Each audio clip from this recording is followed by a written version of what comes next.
suis moi-même journaliste, un métier que j'ai pratiqué pendant 17 ans dans ce pays et que j'ai poursuivi dans mon lieu d'exil en Suisse, dans les médias internationaux. Donc, je suis au fait des réalités du journalisme. Là, ce qui s'est passé durant toute cette crise qu'on vient de traverser pendant un an, c'est évidemment regrettable. Moi, j'aime dire maintenant que c'est le moment de faire un bilan, une espèce d'autocritique. Et quand je dis ça, moi, je ne voudrais pas faire comme certains qui veulent voir les bons d'un côté et les mauvais d'un autre. Je crois que nous gagnons aujourd'hui à adopter une démarche citoyenne qui consiste à constater avec beaucoup de lucidité les malheurs que nous avons traversés, mais également les opportunités immenses qui sont devant nous et qui peuvent nous permettre de remonter la pente. À mon avis, ces opportunités me semblent beaucoup plus nombreuses que les malchances que nous avons de continuer à patauger comme nous venons de le faire par un an.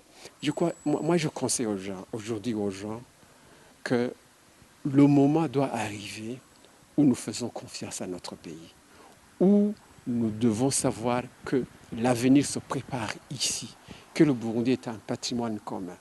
Si nous sommes d'accord avec ce principe, nous serons d'accord également de dire que tout ce qui nous permet de discuter sur place nous permet de nous ouvrir des horizons beaucoup plus vastes.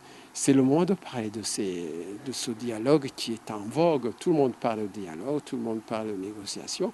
Moi, j'aime à dire que ce que nous devons commencer à dire, ce que vous, les journalistes, vous êtes obligés maintenant à faire, de mon point de vue, c'est de demander aux protagonistes de d'abord comprendre de la même manière le concept de dialogue, le concept de négociation. Moi, je ne me positionne pas sur l'un ou l'autre thème. Moi, j'ai envie que les gens se comprennent, s'entendent. Quand ils disent dialogue, il faut qu'ils comprennent la même chose. Quand ils disent négociation, il faut qu'ils comprennent la même chose. Parce que ce n'est pas maintenant le cas. Et les pêcheurs à nos troubles peuvent se servir de ce flou pour continuer à nous laisser patauger alors que nous pouvons avancer.